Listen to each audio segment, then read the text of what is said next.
we are looking at how to pronounce this name, as well as how to say more interesting and so often mispronounced names, especially names of Spanish origin, because yes, this is originally a name from Spain, from Spanish. So how do you pronounce this?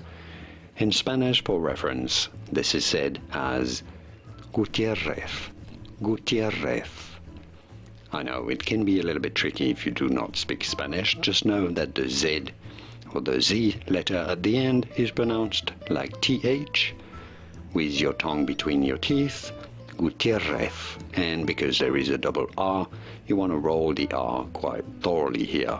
Now in English this is normally and usually said as Gutierrez, Gutierrez, which is not bad really, but in Spanish again, Gutierrez. And now you know.